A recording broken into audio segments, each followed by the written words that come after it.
Ready to play? My tweet said, Daisuke Ishiwatari is out here trying to save fighting games. That's what I said on Twitter. Okay. That's the first thing that was put out.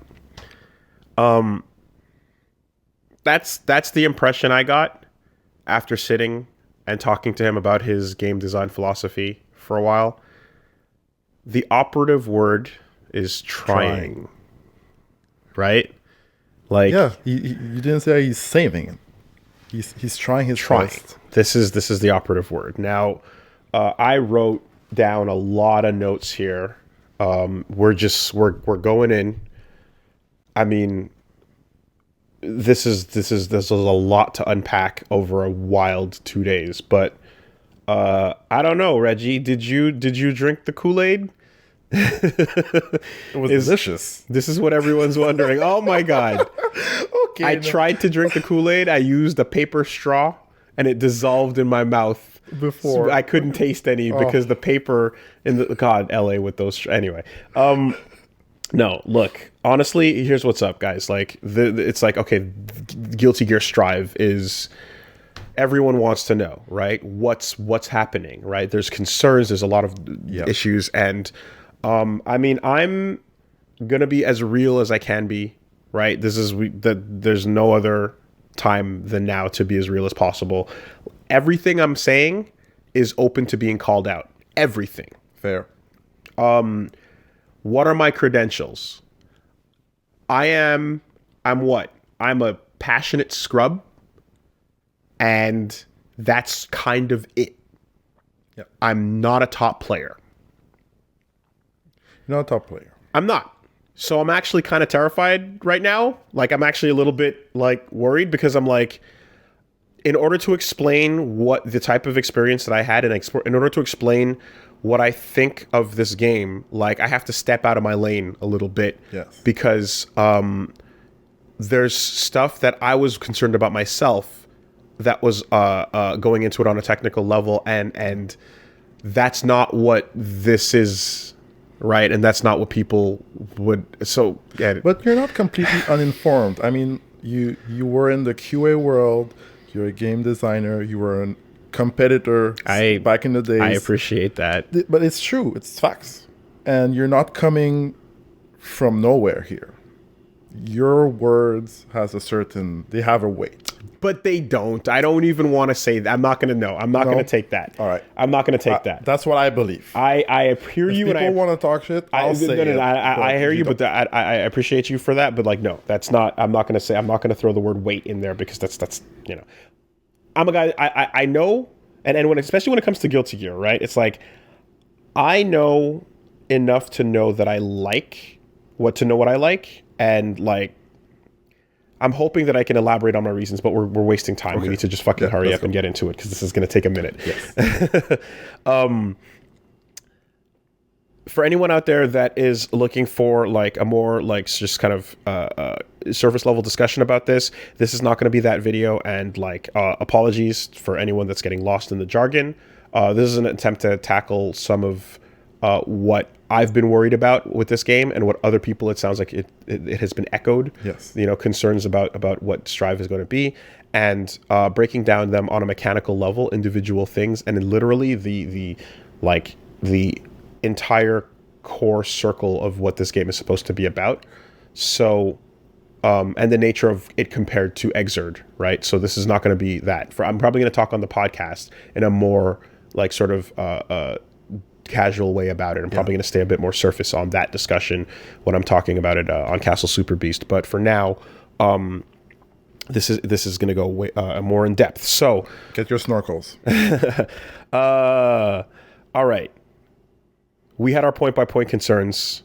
We were able to sit and test out what the answers the game had were to some of these concerns. And how much time did we get to spend?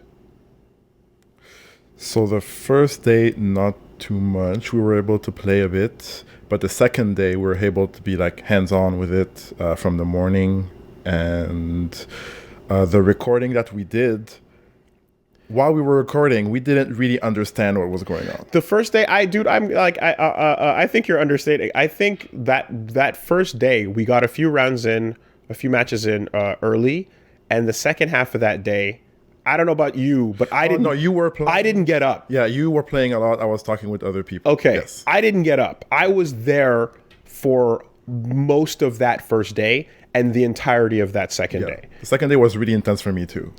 So maybe we had like a little discrepancy there, exactly. right? You spent a lot of time. Actually, I lost you for a bit. Yeah, I was there. I was in there the whole time. Yeah. Okay, so with that, I think like I've been able to crack some of the nut open, but it wasn't until the end of the weekend that we actually found out some of the shit that like had not been talked about anywhere, that no one had found or recorded. Right. These last 2-3 hours. Those last 2-3 hours, we were sitting there with Octopimp. Big brain. And it all kind of came together in this like, oh fuck, right? Because up until that point, it was just like, what is this supposed to be, right? Why is it like this? Who is this aimed at? And then there was a couple of things that changed that. So the biggest thing I'm going to say right off the bat is that the best analogy I can come up with is this is like the time that Street Fighter Alpha 3 jumped into New Generation. 3. Do you understand what I'm saying?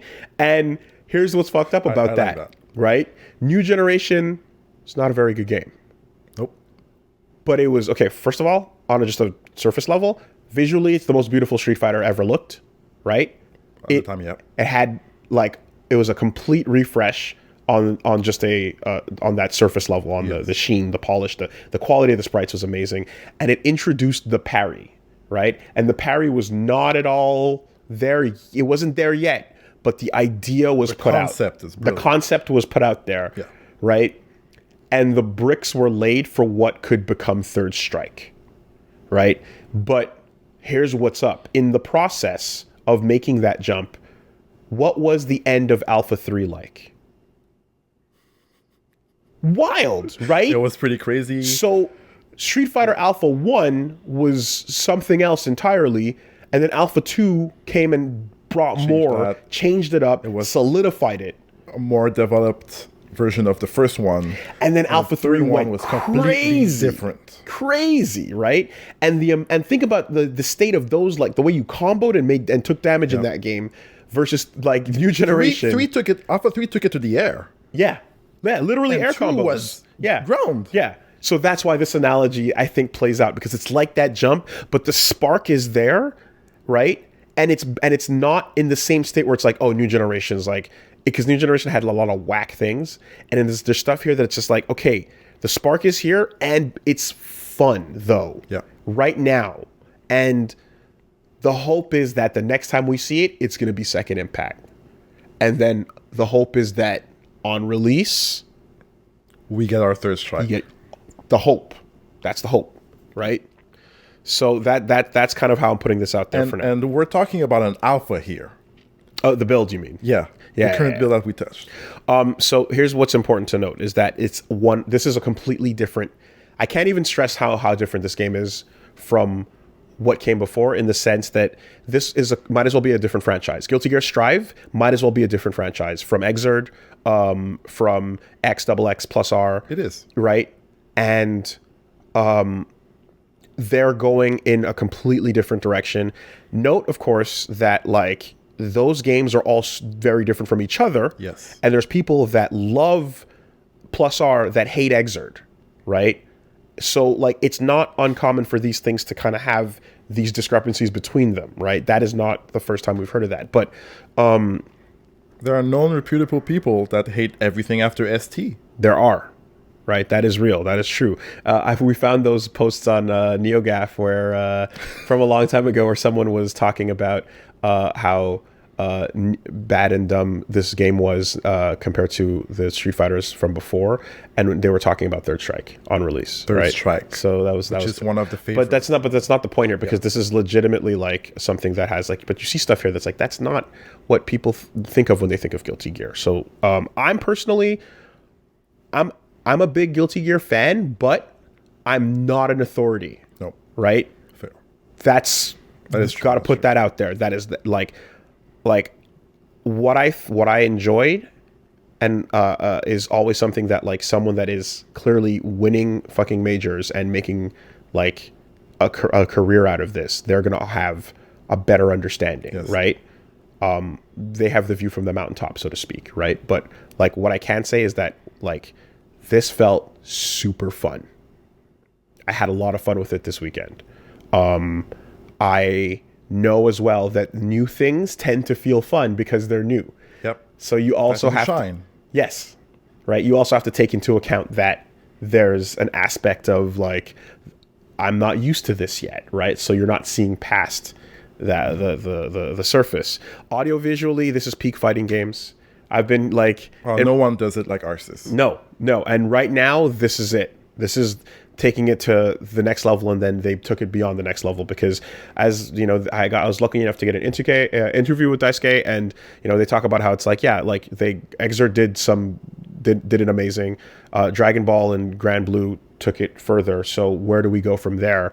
And the answer is they went to movie inspirations. They wanted things to be cinematic, right? And a cinematic is a bit of a fun word when it comes to like games with AAA, God of War, and things like that. But in this case, you're really seeing the fruits of their labor. Obviously, I've been singing Society, all week. I've been looping the theme song. Yep, Naoki Hashimoto doing what he does. But the concerns, okay, gameplay. With all that stuff aside, here's what's up. The concerns were this. Gatling is now not what it was. Gatling is more or less gone, right? Everything returns you to neutral constantly. The HUD and UI are something else that is completely different from what it was. And damage is really high in places that we are not used to seeing damage being that high. And, of course, GGPO. Yep. Right? I'll even throw another one on there in that, which is this and this is going to come from the interview, which I'm going to put out a little bit, which is unique character systems so far aren't present, right? So let's talk about the HUD. It's informative, but it's not heavy metal. Nope, not yet. And it needs to be, right? They said everything is up to change. You have to take them on their word that that's going to be the case. Right now, this feels as if they're prioritizing things that the player needs to know, but they're not thinking about the flavor of it. They're just putting the communicate this to the player, right? Yes. That's the HUD right now. But we want to feel the heavy metal aspects come back, and I have faith that we're probably going to. Enough people also share this concern, you know? Yes. The hearts instead of rounds is weird because it's like instead of getting a point for winning a round, you start with 2 hearts, and each time you lose a round, 1 goes away. The Darkstalker bat method. And I'm just not used to thinking backwards that way, right? When I see a point, it's like, oh, I want a round, you know? So there's like a bunch of times throughout the week, throughout the day, I would look up at it and be like, oh, what was that? And it would take an extra second to be like, yeah, 1 round up or whatever it is, you know, like it just wasn't clear in that communication. I think like 1 point for winning a round is a bit more clear than having to take the heart stocks away, but that's me. The fonts and the giant counter text and things like that can still be polished and finished off, you know what I mean? Like that can still go in a different direction. I like the impact of when it lands, when a big counter hit. But again, I want it to feel heavy metal. The debuff icons are pretty good. That's a smart thing. Yes. Right? They're clear. You see what's going on. I think they properly convey what is, what's happening to you in the moment. And conveying what's happening in the moment is it's one of the key concepts behind why this game is going through everything that all the changes that it's going through, right? You want to lean up a bit more closer. Sorry. Okay, so with that, there's also the part of the HUD where risk is not that obvious. Indeed. It's really, really subtle, and it's just along the portrait of the life. Actually, when we were playing, some people were wondering, like, oh, where do you see the risk? You have to point it out. It would take a bit of time to be like, oh, that's where it is. Mm-hmm. Yeah. That should be more obvious, personally. But we'll get into that. The importance of rollback netcode obviously cannot be understated. But there's not much else to say until we get the part 2 of the conversation, right? Part 1 is, we want rollback netcode. And the response is they're talking amongst themselves. You know what I mean? Yeah. And looking into it, you want to hear a bit more than that. You want to hear like, no, we're having the discussion. And when I asked about it, that's what he said. He's like, no, the programmers are having the discussion about it right now. Like, it's not falling on deaf ears, so there's not much else we can say besides good. At least it's not a no. Yep. It's being addressed. Right. But like, man, that would be a huge, huge like misstep if they don't get it.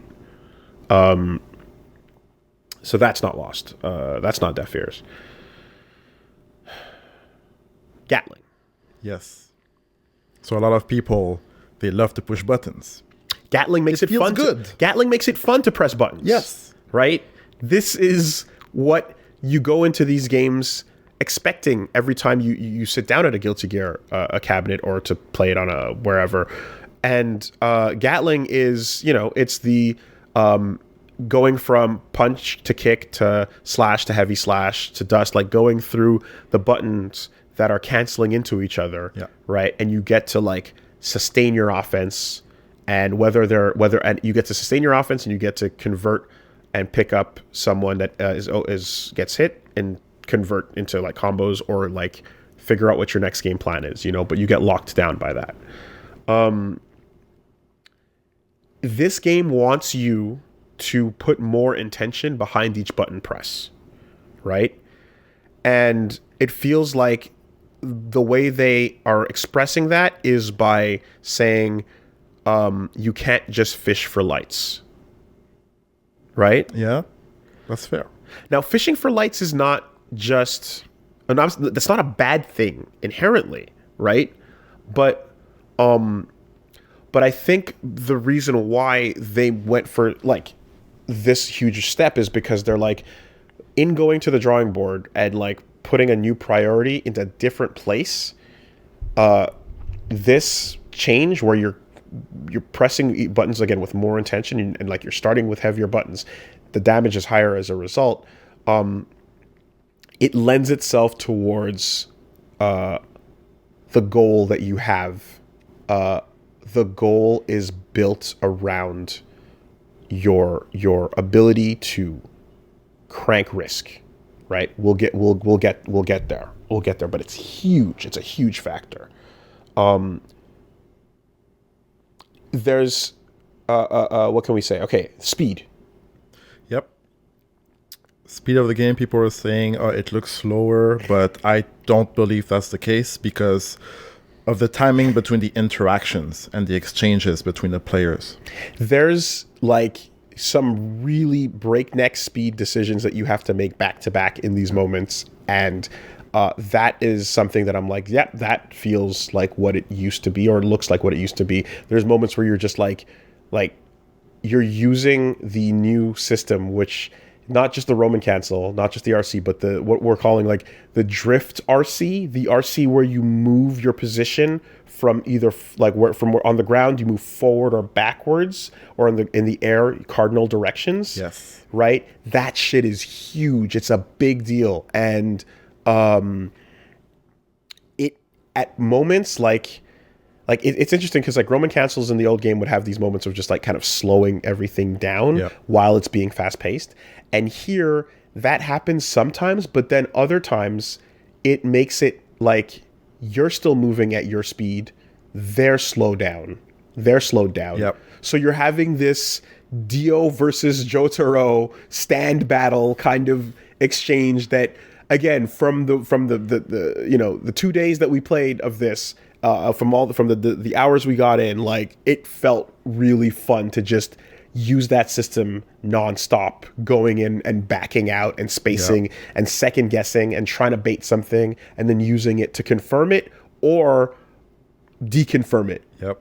You know, Making things safe. what it feels like when you do land hits is that this game is high risk and high reward, which is like Sam's Show, which is a game I've recently been playing a lot of. And in that game, everything is a commitment, right?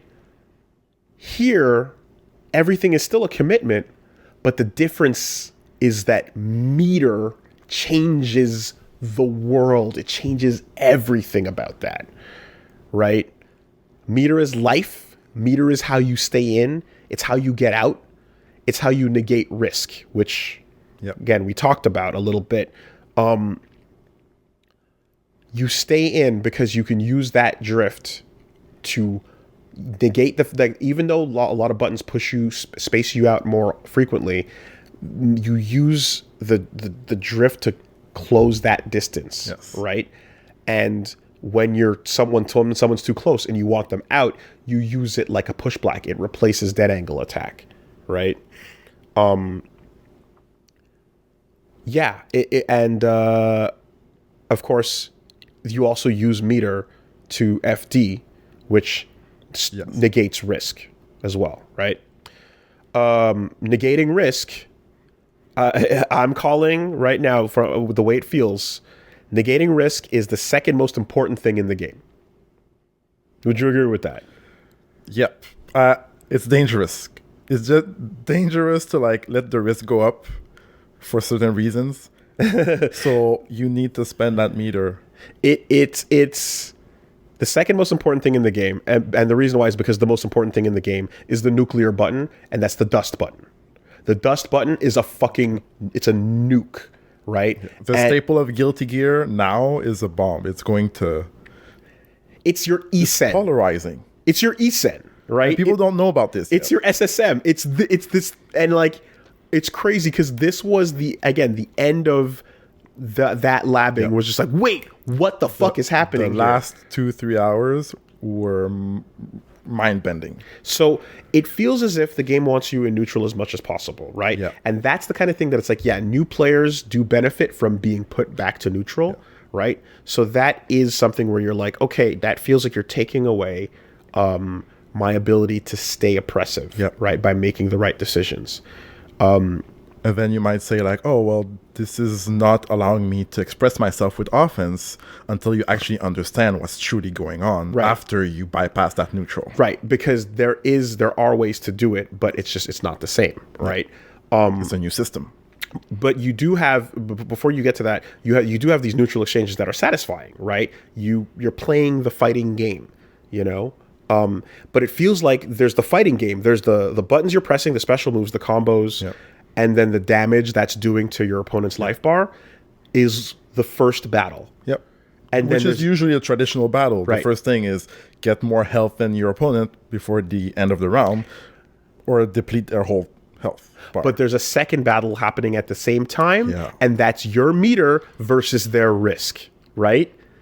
These things are fighting each other alongside your match. And these two systems, it feels like they want you to express yourself, use your creativity to express how you're going to make both of these things play into your favor. Because you are building the synergy between both of these parts. Right? The risk reward in certain situations will build, and I'm saying risk reward is in the risk K, not the risk system, right? Because I keep saying risk, and risk in this game we should define is the amount of time your block stun, right? So if you block too long, your risk goes up, and then when it hits an exclamation point, excuse me, the next hit you eat is a counter hit, and then you take a ton of damage for that combo. So defending too much is not encouraged at all. It's bad. It's very bad in this game. Right. So you would expect the game to encourage offense, right? Yeah. Okay. But you keep getting put back to neutral, right? So like I said, you have these two battles with the meter and the risk, right? The tension and risk versus life and combat, the fighting game, right? In that normal match, you can play on that casual level. You can play with ignoring the nuke. You can ignore the nuke. You can still play and have your footsies. You can have frame traps, right? You're looking for counter hits, or which are a big thing. The game tells you you'll big fucking counter hit. Yep. There's tumbles that you're capitalizing off of. Hard knockdowns are still a part of this, right? Certain moves situationally create hard knockdowns where you're getting your Oki. There's the fighting game there, and that's your tertiary objective, right? All the things I just described are like third on your list of priorities. It feels like, right? Second comes the corner, right? Yeah. So you're fighting the battle, and eventually you will land in the corner. If you're playing properly, you're trying to make that happen, right? The corner is a whole new beast because we know it has the wall splat mechanic, which 3 hits against the wall, and then the next will splat. And when they're splatted against the wall, you hit them again and you break through, right? And when you break through, you change stages. You get a huge buff to the amount of meter you can build, right? Your tension gauge, right? And you get damage, right? But the opponent gets out of the corner, and the fight resumes. You go back to neutral. You go back to neutral. So some people would complain that in the corner, why would I want to sacrifice my position? The game is forcing me to sacrifice position to take damage? To take damage and to take meter, pressure? right? And you lose pressure, right? Well, what's up with that? It's because they think that giving you meter and giving you that damage is worth it, right? But if you disagree with that, then you can let them down. You don't have to go with the wall splat, right? So let's say you get someone to the corner. When they get splatted, you can choose damage and meter, or you can just wait, and then they fall down, and then you set up Oki on them, and then they have to hold that shit. Wait, I thought there was no Oki in this game from what I heard on Twitter. You have all these people talking. Don't. Fine, Reggie? Fine. I'm stopping. Reggie? I'll behave. I'm behaving. They're not invalid concerns because that shit is worrying when you go, what do you mean there's no Oki? Yes. Right? But it turns out that it is there, and it's in these places where you let them down from the wall, and then they got to hold whatever you've got for them, right? And you don't get that tension boost, but their position is so bad that the only way that they can get out of it is for them to FD and spend their meter, right? Or use their blocking RC, or blocking Roman cancel, to push you off. Still spending meter. Yep, faultless defense, right? You push them out, and you take that resource away, or you can use the blocked Roman cancel to push them off of you as well. And now they're still in the corner, and they got to hold whatever comes next. You know, and if they're in the corner and they block, that risk is going up. Of course it is, right? So that disadvantage stays. And if you're like, you know what, I don't like the way this is going, you can still just be like, fuck it, let's take the transition. Or you can keep them there again, like, you know. And of course, when you're closer in the corner, you are more vulnerable to eating dust, right? Because dust, while in neutral, off of a clean hit, it just knocks you away. In the corner, it wall bounces and then confirms a splat, right? But on a counter hit, you get the dust launcher, right?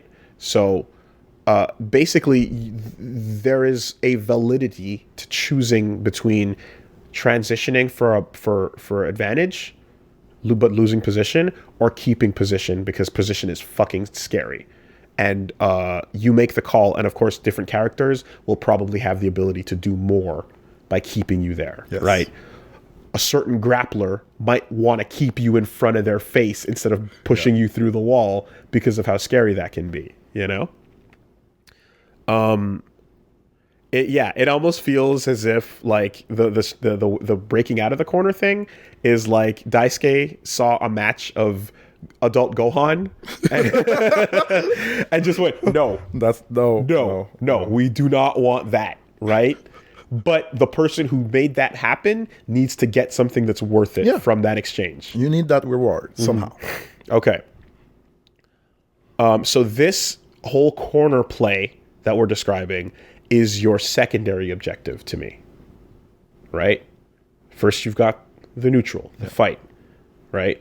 That was third. This becomes second. What is your first objective? What is your primary objective? Your primary objective in this game is to counter hit with dust. If you land a counter hit with dust, this, in our time spent in these 2 days, feels like the most rewarding thing the game has to offer you. What happens when you counter hit with dust? You get launched up, you hold up, and it goes into a stage transition where you're going to air combo. And literally, the game feels like it turns back into like Exerd for that moment because Gatling returns, right? And you can do a 40 to 60% damage combo meterless in that moment, right? You can also jump cancel throughout that in that transition. Exactly. Yeah. So you dust them up on a counter hit, and then SH jump cancel, SH H, and then that last H is going to act like a spike, and every character has a specific spike that is like it's one of their special moves, right? So for Kai, he does the flip kick, the new flip kick move he has. That's his spike. For Potemkin, he does a double arm drop. Yeah, he does an air mega fist. Yeah, right. Excuse me. Soul did a bringer, bandit bringer. I'm not even sure what happened. I think Soul does a bandit bringer and punches you down, right? So there's these like that's the and you input it on H, right? But that shit it does like half life. Yeah. We saw Potemkin do 60% off his. Kai got 40% off of his. Yeah. And it does half life, but like, what did you have to do to get there? To get there, right? It's crazy how much damage that does. Like we were freaking out about like the other things in the game, like fucking Fafnir, and like the Unga, you know? Yep. And we were freaking out about feeling Saul losing IQ every time he does a Fafnir. He gets a little bit dumber. Where am I? Right? Where am I? And Wild Throw, but like there's nothing in the game like the damage you get off of a counter hit dust. When you are when you're putting your game plan together and you want to land this, well, here's the thing, right? How do you land this? You can land it formed around frame traps, right? Because dust is faster now. It's not as slow on startup. You can catch people with it, right? If you're like good, you can still react to the spark and block it, right? But like you're gonna try to build your game plan around catching people with this.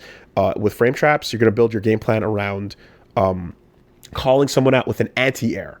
Okay, so we tested this out. You jump in on somebody and press a button, and if I dusted the moment that you left the ground, depending on the height you're at or the button you press, with a hard call out, I can hit you out of that button and get this fucking 50, 60% damage combo. Like, you know what I mean? Like it's going to be off of these call outs. And shimmies. Yes. Right? Because throw is an input. There's a whiff animation on it. Exactly. So you walk in and then they go for a throw tech. They like, don't throw me. And you're already walking back. And as they're whiffing that tech, you dust them. Yes, you can get a counter hit. And everyone was saying you get the shimmy. You get shimmies in this game now because throwing is different. But this feels possibly like the reason why. It's because it's like they want you to be able to set this up. And you get a hard read on them. And you blow them up, you do a counter hit dust, and they get launched, and that's the world, right? But if you do crank their risk gauge all the way up to the top, and then you do this counter hit dust, damage we've seen, we didn't even fully get to explore it, we saw damage go up to 75%. And you think about it, you're like, this is absolutely ridiculous. It's batshit insane. It's crazy. But think about how you got there and how many resources you might have spent, how you might have kept that offense going, kept that person in block the whole time to get that risk up and get that hit. But the game keeps resetting you to neutral. How do you stay in? Meter. And right? the game gives you meter. It allows you to play with the system. You're using the meter to crank the risk. When the risk is cranked, you open them up and you take the world. And they are afraid. You take the round. That's yours, right? And it's the most terrifying thing. And so like, but when you look at it, right, that level of damage is nonsense, right? But safe to say, that type of damage, right, is your primary objective. So you get 3 major mistakes, right? Yeah. You get to fuck up hard 3 times, give or take. And this is just like previous titles. Like you get 3-4 exchanges at high level to win the round. Like I saw Lost Soul get double perfected in 3 exchanges against Kum. Right.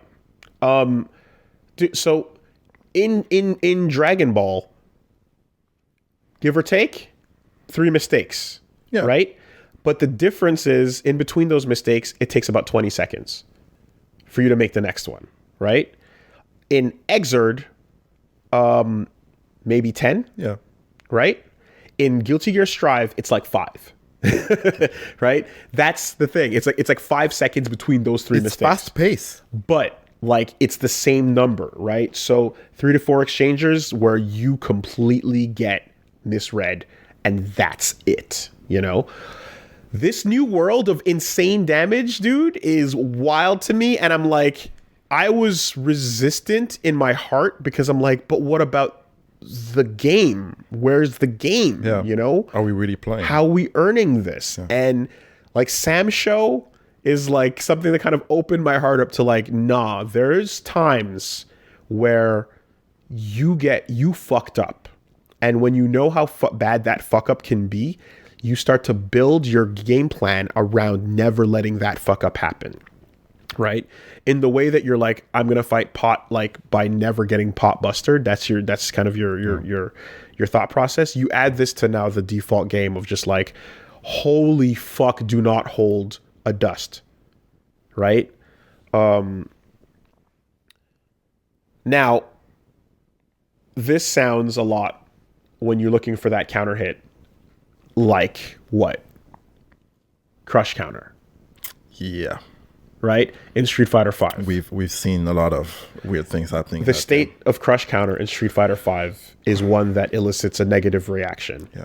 Right? And what are the reasons for this? It's a flawed system for me. Okay. Like if you think about it, just like focus attack, it's one of those mechanics that not every character is benefiting from. How so? If you compare like Bison and Ryu, and you see Bison coming forward with his roundhouse and his down forward fierce and their plus, and he can get a combo off of a regular hit, and it hits crouching opponents, and it does all these things, and it crush counters you. And you compare it to Ryu that has like a standing fierce that can crush counter, but they juggle out, and the roundhouse crush counter whiffs on crouching opponents. And there are so many, like, why would you use them? Why are there some characters that can use it a lot and others that can't? Crush counter is so important in Street Fighter V, and some people get way more opportunities to land it than others based on the buttons they have. Exactly. Some buttons is the main go-to button, main pressure button, and others is like very situational. It's like, I pray that something happens. And even then, the reward is so trivial. Where is the fairness in that? Right. There's wonky, like Nikali has a crush counter that like launches you upwards and you can get a single touch or like a DP, but like you're not getting a full string off of it. Like there's these moments, you know what I mean? Though he's got the roundhouse, but the point remains is that like, yeah, it wasn't an even thing across the board. Yeah. Right. And Like, you can balance around those things, but when you don't, it feels really shitty that, like, you eat one, and that's the most important thing to eat in the round. That's the most important thing in at any given moment. Yeah.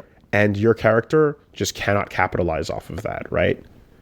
So this is looking for counter hits in the way that a crush counter is like looking for counter hits, but this is like a standardized thing.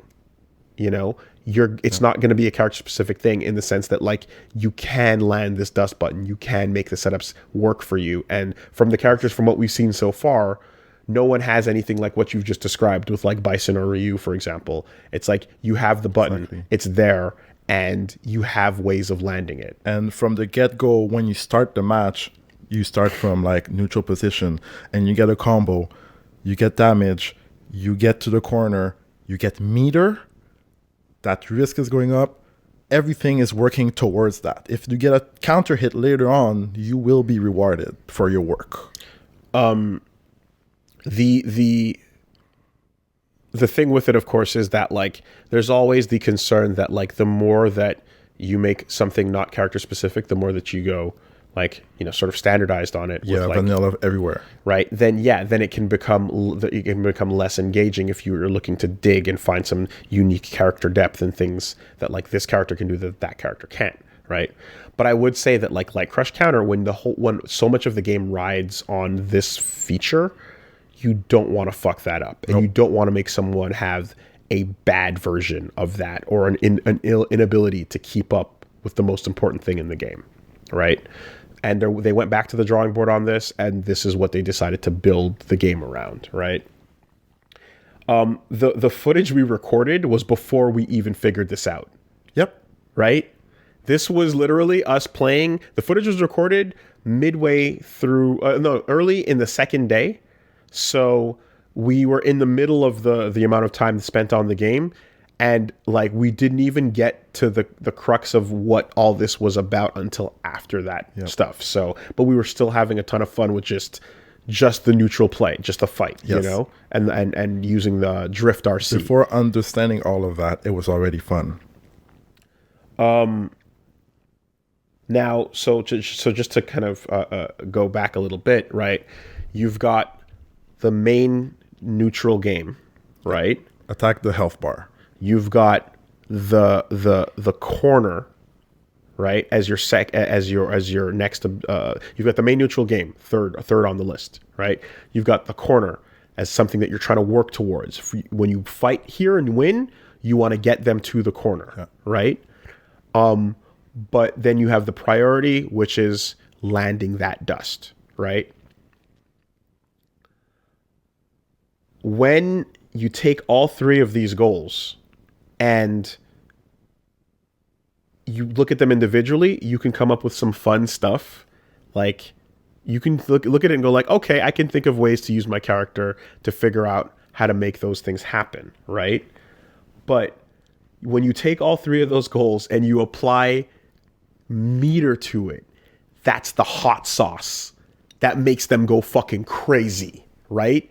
Meter is the hot sauce. You all three of those things will, your opponent will fight you, and to some degree the system will even kind of fight you, right? But when you have meter, your meter says, no, I'm doing what I want. Yes. Right? No matter what the system is trying to fight to take away from you, the meter hands it back to you. And there's the freedom and the creativity. There's the freedom to express what you want to do, right? Okay, so, and if there's anything I'm not remembering, please, bring it up. But, like, if everything is returning you to neutral too often, you use meter to drift, Roman cancel, and stay in. That's it. Yep. Right? If you can't get them to the corner, you use meter to drift RC and extend your hit confirm so that you have your combo that you're landing, and you extend it to a wall carry. Right? You don't want to lose the corner in exchange for damage and meter buffs. You want to build their risk instead and stay oppressive. Then you let them down and you reset the situation. It's your Oki. or you use meter to stay the fuck in. What did we see as far as risk cranking combos go? Oh my god. Where do I start? The dust.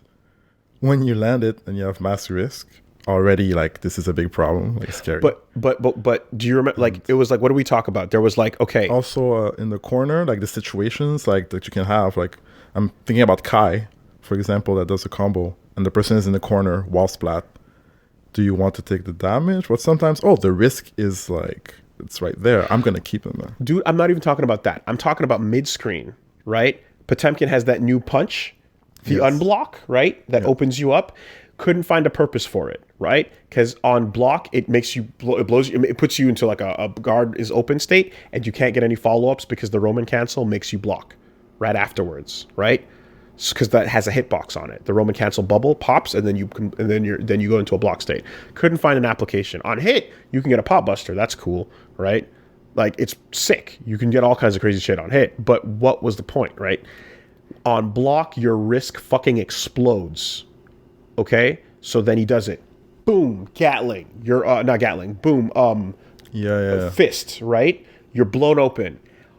Drift RC. Fist. You hold it again. Your risk is up, right? If you have enough tension, do it a third time.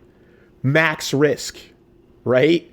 The next hit you hit, if I make you eat a shimmy, if I make you eat a dust, you're dead. You're dead, right? You're crushed. Kai can do his a basic, like, he can do SSH. SSH slide slash Roman drift RC. You would be pushed out normally by this point, but I'm staying in. I drift back in. What should I call it? God, sorry. Stun edge, heavy stun edge, right?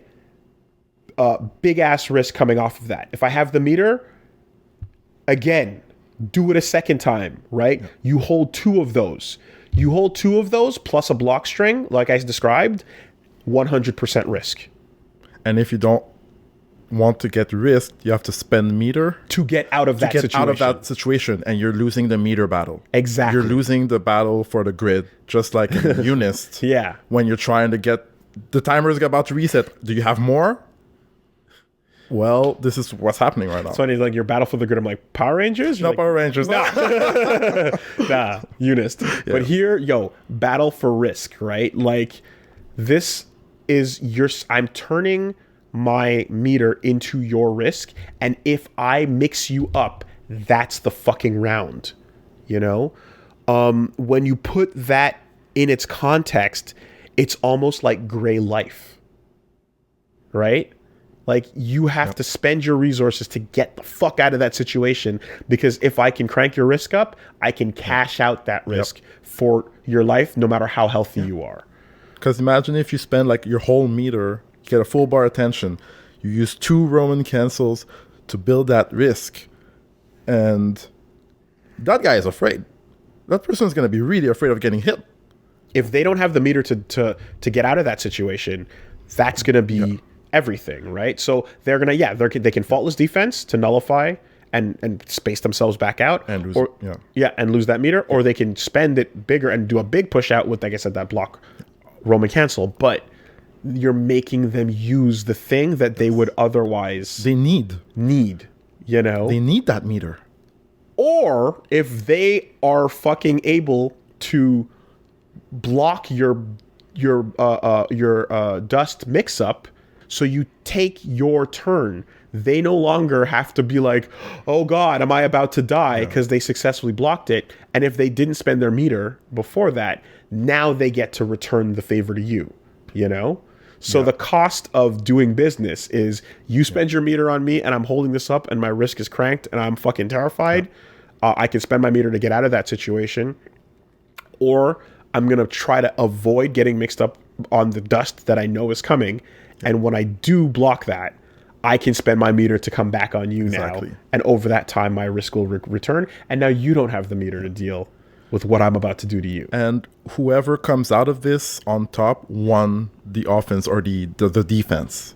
You know, like they were saying, some people were saying that defense doesn't seem like it's being rewarded as much. If you manage to get out of that pressure with your meter, you are fighting back. If you spend that meter, you are screwed. That means like you were like, I will spend cash to try to defend myself. It's going nowhere. Exactly. I'm broke. Exactly. I'm a broke mofo. Dude, so this is like part of the reason why it's like, it feels like Gatling is gone, but the point with Gatling when you kept the pressure on a block string is maintained by now saying you can stay in, you just have to spend tension to do it. That's right. And the game is giving you options and resources to do that. It's helping you. How can you build meter, Reggie? You can walk forward. That's a good way. You can land attacks. You can wall break. You can wall break. And get and then you get that tension. Massive boost. You can IB, right? Yes, you can instant block. And that gives you tension. And you don't get the frame advantage anymore, right? Like in previous games, you used to like be able to. So if you're a godlike, you could like punish things that other people couldn't punish. Yeah. And in this case, they're like IB so that you can build meter to get that resource to defend yourself. / blow up their fucking risk. Yeah. Right? So it's like it's not giving you the frame advantage, but they're giving you something that they think is worth more. Right? And the same thing for losing the corner. The game feels that tension is more important than a lot of these other things. Yeah. And when you see the amount of damage it does, because you get to avoid bad mistakes or put the pressure on somebody and literally like lock them the fuck down. But you're not locked down in a adult Gohan super long string. It's a very short string, but the tension, but the risk cranked from it is maximum. What else do you need? It doesn't matter if the block string is longer. Yeah. You have them where you want them. Yeah. Now you just got to open them up and cash the damage out, you know? And you're afraid of that low. You're afraid of that dust overhead. Got a lot to think about when you're on defense. Like, oh my God. It's interesting, right? It is interesting. Okay, let me see. I think it's reassuring that we are able to give sense to these choices that they're making. The circle of risk life. It flows. Right? There's intent behind what we're seeing here. And it felt like it, at the very least. It felt like it, right? This is a different game. It's not the same thing. It was built from the ground up. But this feels like the intent behind why these things are what they are. And then once you are thinking about it from this point of view, it feels like some of the other questions start to answer themselves, right? So one of the things that you're like, well, that's weird, is you can jump in on somebody and then they can DP and then you can block it, right? And you're like, but that what right? Or I can't punish the DP? Why? Or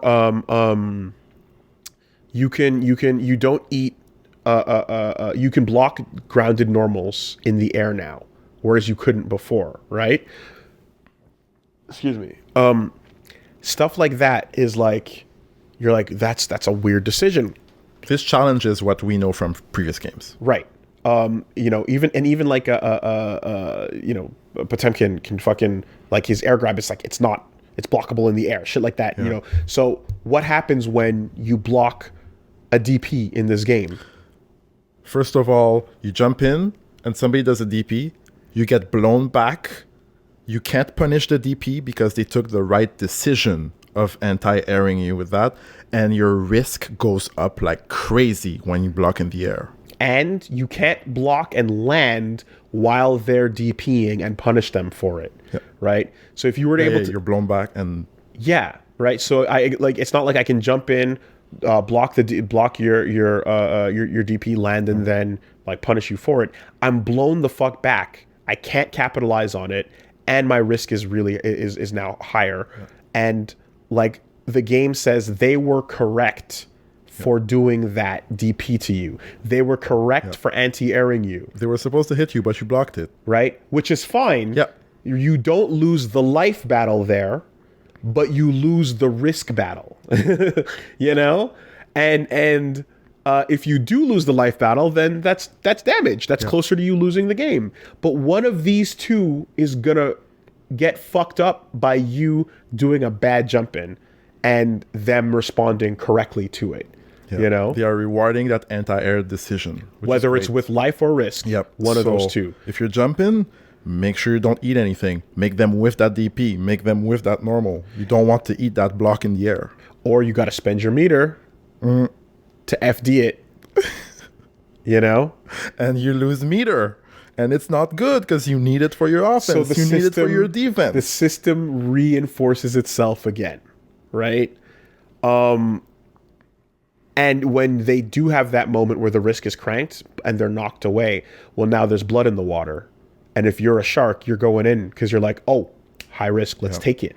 I got it, right? I read them right. They didn't take the damage, but they're closer now to taking even more damage. So that DP would have done whatever. It would have done an amount, but the high risk is like it's already done part of the work for you. You don't even need to spend that full tension bar to get that risk up to 100 now. You can spend less than that if you can get in on it. So like, it's encouraging. You can freestyle. You freestyle it, right? So in the same thought process, right? It's like, oh, so you can block everything in the air. You can block anything on the ground in the air now. Why don't I just chicken block? Reggie, what happens when you chicken block? You're in the air. If you block, your risk goes up. You're in danger. Chicken blocking is like when you jump immediately to just be like, I don't want to eat it low. I'm going to block in the air. I'm going to block everything by jumping back, holding up back, and it'll be fine. Try to escape pressure by jumping away. You can't hit me low if I'm always jumping back, right? If the player recognizes that you're chicken blocking, he's going to make you pay. He's like, he's interest on your decision. Give me that money. Yeah. Yo, it's the gray life again. It's the gray life. You're chicken blocking, but what's happening on the second side of things, right? In the second battle, it's like your risk is fucked, you know? And you need to take your turn to get that risk to come down. So, or you need to dodge people for a while. At this point, I think we're beating it over your head, but it's coming into like, right? Because but it's like all these little things. Like I said, these were the concerns. Is just like, oh fuck, what about chicken blocking? That feels like you can, you know what I mean? Like these are all little points that it's like, no. It seems like it's feeding into the same circle. Yes, people are saying jumping is too strong. No, that is addressed. If you jump and you block, this is addressed. Everything that was problematic has something that's like, no. In theory, right now. In theory, you know, right now. Nothing's final. And there's stuff, and there, you know, like I said, there is some stuff that's just like it needs some work. But as far as this core concept goes, right, and the way that it keeps circling back to it, it starts to make sense when Daisuke said, it's not. There's no removal of depth. It's not about simplicity. It's just not in the same places. Yeah. You know? And I'm like, okay, what does that mean? And it's like, okay, there is stuff to think about, but it's not in the same places, right? Now, the whole time we were talking about all of this, right? And your goals of building risk and then getting that dust, right? Let's not forget that, like, you can burst anytime, right? You can, if you're just like, I don't have any meter, I have no resources, fuck this situation, you can burst, right? Sure. And it'll take a while, but you can eventually get back another one, right? At some point in that set. But if you spend your burst early, like some people tend to want to do, and then you eat that counter hit dust, God help you. Yep. That wheel is turning. You're in it. You're in it. You know? And so the way the counter hit dust works too is like when they're in the air, you see like the distance they travel in that in the screen transition from one area of the stage to the other is how long you have to do the combo. Your position like goes from like one side to the other, and it's kind of like the timer of your combo. Once you reach the end, it falls off. Yes, right? So that's how long you have to do things. But again, while you're up there, if you have your burst, you can burst out. You're allowed to say, okay. Yeah, I don't want that dust damage. I don't want that counter hit dust damage. You know what I mean? Woolie, what do I do? I'm going to burst. You fucked up, right? Okay. You fucked up and now you're like, okay, well, you know what? You got me. I'm bursting out of that situation. Okay. Unless I know you're going to do it. Oh. Reggie, you can steal souls in this game. You can fucking air grab that shit if you call it out in the middle of the air dust stage transition and throw them out of it back to the earth, right? You can go fuck your burst. Yep. If you call it out. In this like way, you're basically just like the thing to save your burst for is getting blown up by the counter hit dust, right? It just makes the most sense. Yep. And the layer beneath that is, he's probably looking for that, right? So then it becomes, where is he going to throw it? And then you have to think about like, he can do it on the first hit, but I can just throw right away if I think it's coming. Or you can do it after the jump cancel, because you're looking for a jump cancel button to move upwards into them to get it, you know?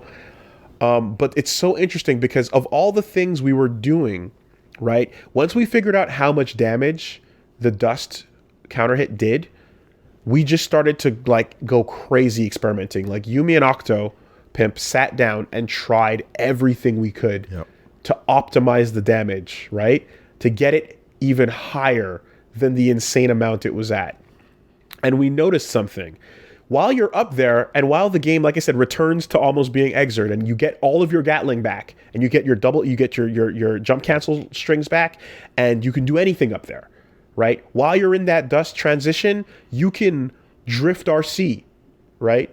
You can super. Yep. I can do a string that ends in Ride the Lightning in that crazy aerial state, or drift forward or backwards or up or down. Towards you or away from you, but none of it was as rewarding as just landing that last spike. That last spike was everything. With the zoom in. Right, yeah. Feels good. And that, we're like, but what's up with that? We couldn't make it work, right? And it's like, because if you're playing the game, quote unquote, properly, you have spent your meter already to make this moment happen, right? Therefore, you're taking all of this damage, but nothing does more damage than the meterless option. The metered options were not as good in that moment as the meterless option. And if you spent the meter getting them there, this is the moment to capitalize. It just made sense all of a sudden, you know? You spend like, let's say 2 meters, everything to Roman cancel, build that risk, and you get that counter hit dust. You don't have meter left. Yeah, but you spent everything. And that's what they wanted you to use it on. Yes. Because you cashed out. You kept that pressure, you make them block, you cashed out, yeah. You deserve damage. So that's the circle, you know? But to go back to the UI, like Daisuke said, he also said he wanted the risk gauge to be something that people are not constantly focused on, but that it is important. Yeah. Right? And this is where I disagree, because I'm like, in the sense that like, it's super important, therefore it should be more obvious and clear. You should talk to the new players and be like, hey, this is a part of the game. It shouldn't be something that they could miss. You know, his thought process, he said that he doesn't want to scare people away with extra gauges when they like see this thing. But I'm like, no, that's a gauge that matters. That should be more obvious. And it's there. Yeah. So that I'm like... And what it makes me think of is in Street Fighter 4, you couldn't see the stun gauge. You had to have a sense of when the opponent was going to be stunned. So if you're playing like Kami, Akuma, Evil Ryu, you had a sense of knowing like, okay, I got 2 big combos, the next situation might stun. But a new player will never see that. A new player that doesn't understand the concept of stun, they'll be like, oh, the other guy is stunned. Cool. I don't know why, but it happened. In this case, I agree with you that it should be something that's prominent, that everybody should be able to tell, like, okay, the risk is important. It's a part of the mechanic, and I cannot omit it. Yep. It's part of the circle. Yep. Because it's what makes all the other changes, again, start to click a little bit, right? But those changes are not what Guilty Gear used to be. No. You know? And so this just it re-emphasizes that it's like, and I find that risk has much more importance in this than before. It was important before. It was important before. But now it's like, oh no, it's more than like just a mechanic. It's a core mechanic. Yeah. It's massive, right? And people are overlooking that. Your intention is to just gear that up, right? Or land that counter hit dust however you can, right? Okay, now but like, well, yeah, what I wanted to say there though was that, like, but in the same thought process, it's like this is like me looking and kind of being like, this is what I think this game is about, and this is what I think is like, I'm like, this is fun, this is an interesting, cool thing that's going on here. If what you love about Guilty Gear is like if is different, if it's what the previous games were, then the concerns that those aren't present are still super valid. Yeah. You know, there still might be like something that is like, look, what I want, and how I want to creatively express myself was done in Rev 2, and that's not being handled by this system. This system is not delivering on those things that I like.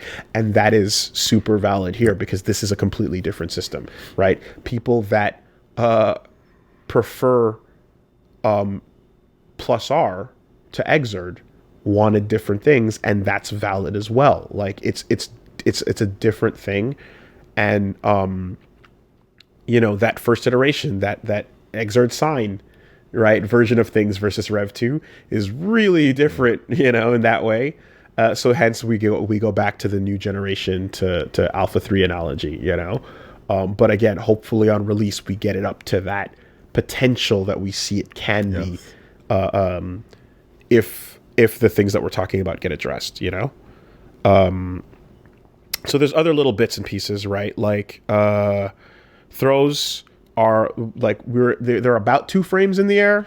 Yeah. Right? That's kind of what we were seeing and were told, around that amount, and possibly about 3 on the ground. Needs to be like specifically frame tested, you know, but it's not 1 frame. It's not 1 frame. Confirmed. Right? That's confirmed. You can no longer do throw OSs where you have a button or you have a throw, depending on whether they are in throw range or not, you know? So although there is one OS. There is an OS. There is an OS. And Kizzy K pointed this one out to us, where if you spend your burst already, and then you 6 or 4, so forward or back dust, you do the throw tech input while doing FD, you will either tech or FD whatever they're doing in that moment, so right? 4 would be the one to do in case you wanted to FD and tech then. So, yes, exactly. Yeah, exactly. So you 4D HS, right? And if you have your burst, that you can't do it because it'll use it. Yeah. But if you don't, there's that OS in the moment, and we tested that out, and it's like, oh shit, yeah, that does work, right? So there's that. Air throws, they don't give you Oki, right? But they do damage. Yep, substantial. And once you get that damage, you got to win neutral again, right? And this is back to that philosophy. It's like, okay, you know, we're here. We got to like, and it's like, it is doing the thing where it's like people don't, people get to play more if you're a beginner, as opposed to being oppressed by Milia, for example, in the corner or something like that, right? Like there's that crazy shit, but it's like here, the oppression is still happening when you're using tension. Yes. But it's just like the oppression happens in the moment that this risk gets cranked up in one crazy string that they didn't get themselves out of, you know? It's all the results of a really long block string compressed into a key moment of like, oh fuck, you fucked up. And that gets my heart beating. Because you're paying attention to that. Yeah. Right? And in theory, the player who's new, is like, well, I blocked some stuff and now I'm going to keep playing. But it's not like I have to block forever. Right? So that's kind of a little bit of the left and right of what they're doing. And that's why they compressed the time frame where the same result effectively happens. And that's just off of air throw. I didn't test air throw Roman cancel. I didn't test that. I don't know if it works. But I know for soul, like there's wall throw, sure, but I can also do regular throw, RC, and keep the combo going. Yep. You can throw RC, Kai as well. You can also wild throw, get that huge stupid damage, and then like RC into it as well. You motherfucker. I love it. Oh, man. Unga. At first, I was like, this wild throw does too much damage. But after seeing like the risk and understanding everything, I'm like, you know what? Let it rock. I still have my feelings because I still have my concerns because I'm like, but Potemkin though, right? He's doing better than Potemkin on this because Potemkin doesn't get the fucking he doesn't get the Oki off of it if he doesn't want, you know what I mean? Yeah. Like Soul, you land right there. So I have my feelings about that, right? He wants to be in, yeah. But we were talking about how you can see how air throws, that's it. Yeah. Air throws reset things to neutral, but you're taking some damage off of that, right? So it's not just like you don't lose the position and then get to run some Oki. Instead, they're going like, no, it's about the damage and then back to that situation. Air juggling is kind of like Tekken, as you must have seen in the footage by now. You don't air tech, but you land on the ground and you tech backwards. But there are still hard knockdowns. Yes, there are.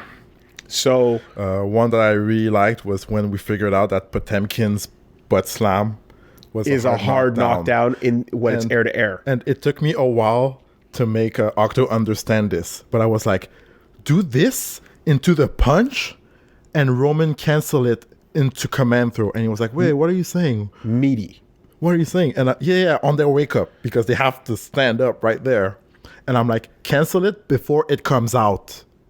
Don't hit with it. And he's like, oh. So the person is getting up and they're like, oh, I'm afraid of that move. I have to block. Hard knockdown on the butt. Hard knockdown butt. Right. And then big new punch. And either they wake up blocking it, let it rip, risk up, cancel, risk. Yeah. And then you're playing the game. Yeah. Or you cancel before the punch comes out in the startup frames, before the active frames. They're up, they're blocking, I'm afraid. Roman cancel, command throw. Yep. Get your back broken. Yep. So like there's you do have these hard knockdown moments where, oh my god, the Oki is scary if you have meter on them, because Oki with Kai is you're eating an H stun edge. I'm trying to make you wake up on that. I want to crank your risk. Yep. You know? Put them on the wall, leave him there, stun edge. Make that, yeah. I mean, and then I'm already getting nice chip off of that, the electric buff, state, right? Although you can FD that. But now, so this is now the character. You're spending meter. So Kai is forcing you to spend your meter or risk getting massive chip to deal with his zoning pressure.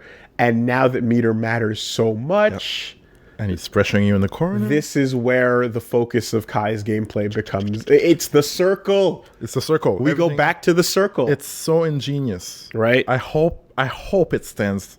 I hope it works well when it comes out. I hope so too, because again, I have faith. Again, no credentials. Yeah, no credentials. Right? All can be called out. This might be nonsense, but this is what it felt like, and this is what it and we like I said, like we did get to spend a lot of time touching the game. Yeah. Not just watching other people sort of playing the matches, like we got to sit and really lab it, and it all kept coming back to this. So it's hard to say that it in the state it's in right now without changes, this is likely what I feel they were going for. Few other little bits. Instant block, like we said, gives you meter instead of frame advantage. FDIB, so faultless defense, instant blocking. We need to test that to see if you're getting positive meter or not off the situation. Yeah, because you need to spend meter for the faultless defense, but instant block gives you meter, so we're not sure if you do both at the same time, what happens. Do you end up even? What happens, right? So, yeah, that's even would be really nice. It'd be interesting, but, well, I guess if you do it against an anti-air, for example, you're still getting spaced out, right? Like we said, like you're getting spaced out on normal button presses as well, way more than you used to in other games, but it's, again, to encourage you to drift back in. Yes. Drift, of course. So the thing about that mechanic is that it wasn't really obvious, and I feel stupid for explaining this so late. But like it's when you, like I said, it's when you see that blue after shadow, and the inputs to do it were not just direction plus Roman cancel, but direction, Roman cancel, and the button dash. Yeah. There's a button dash that you have mapped, whether on stick or controller. You apparently, and for people that don't like the macro stuff, you can do it with the dash. We were told that we can do it with the normal dash. We were told that, but we didn't figure it out. Never got it. Never saw it. Never got it. Only time we successfully saw the Drift RC work was with direction plus RC plus button dash. You know what I mean? So, as far as it stands, consider that to be the way it's done right now in the build. I didn't even do it, but my guess would be maybe like direction and then direction again to have the dash into the buttons, into the RC, and it should the second forward. Yeah, the second forward, I would try to do the RC there. That's what I would test if I had a build, but yeah. We'll see but the at least when I was trying it, when Octo was trying it, just couldn't make it happen. Okay. What else was there? There's yes, of course. And then there's the bit that like Daisuke said in his other interview where he said, "We're really good at making games, but we're not good at selling them." Yeah. And that feels like that's the whole story of Arc System Works right now, right? In terms of like with a title like this, because Dragon Ball is Dragon Ball. You don't have to worry about that. Oh yeah. Right? Grand Blue is Grand Blue. You don't have to worry about that. Like Exerd, despite its literally being peak fighting games in visual appeal, was just like it wasn't doing the numbers. It's a niche still. So this becomes a part of the conversation that is like easy to ignore if you're just in there, but growth, man, right? Growth. And something that becomes a theme that's again going to come up more in that interview is just that like it feels like there's a struggle between what he's trying to do and what other people at the company are making happen or want to happen, and discussions are being tensely had. A clash of ideals, because like it's Guilty Gear is important, and people have feelings about it. But yeah, we're good at making games, not good at making money.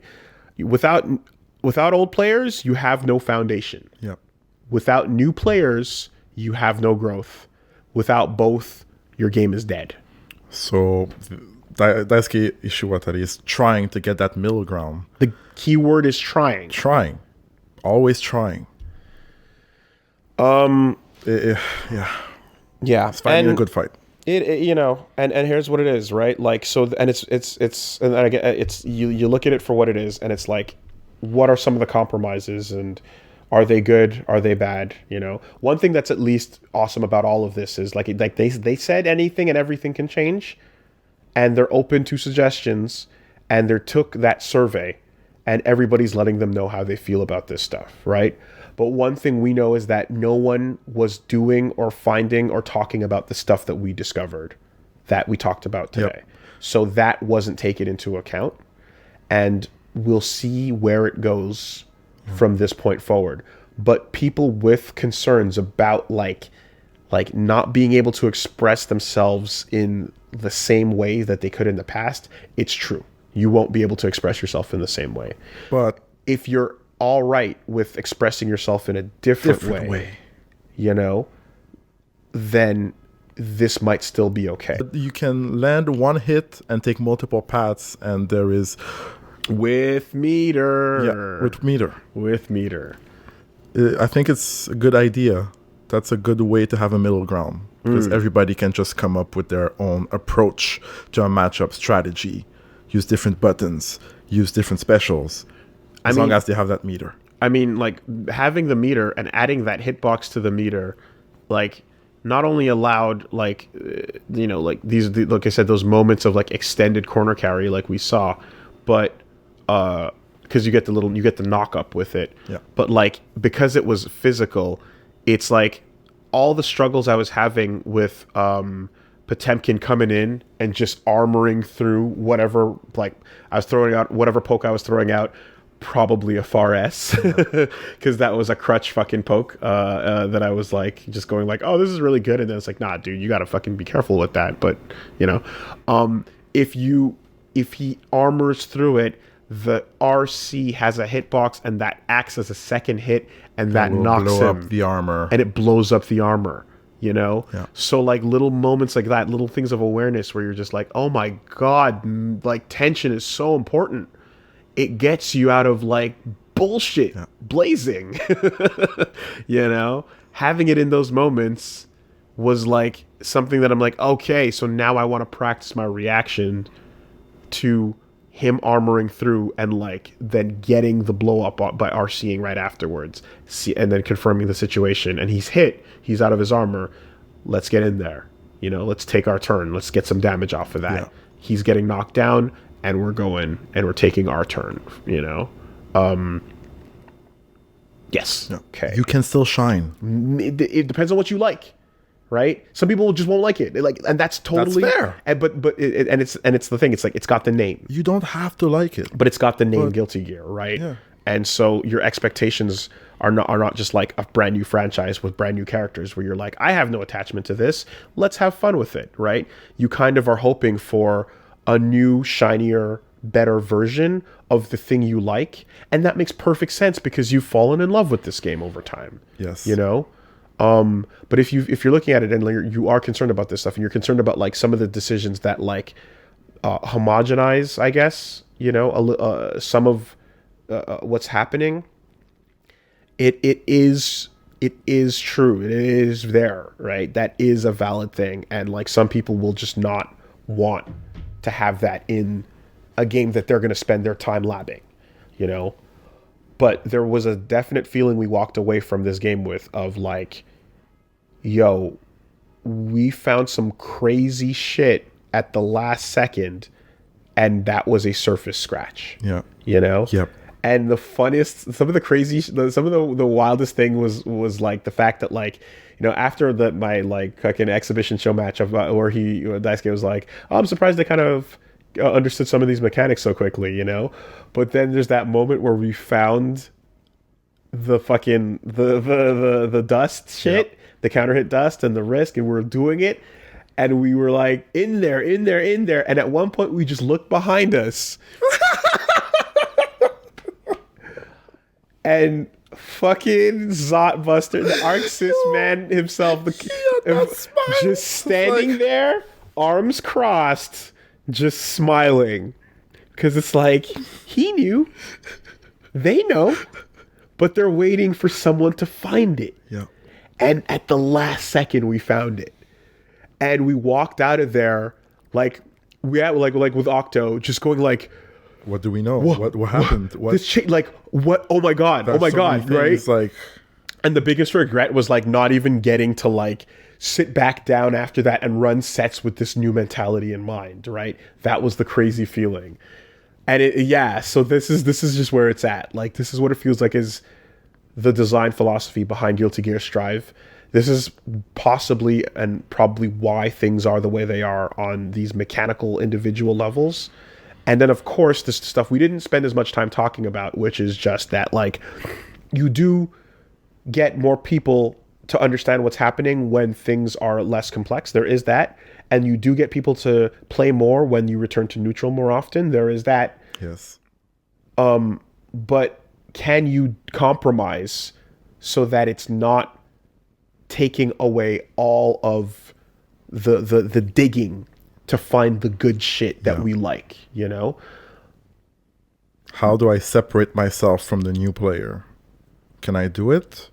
I think the game will allow us to do that. Possibly, but I say this as an casual, as humbly as you can say it. A scrub that gets really excited and hype at things with limited perspective because I'm not on the mountaintop. Nope. And someone on the mountaintop can see much further than I can, right? But I have an inkling that the first step towards that third strike might be this.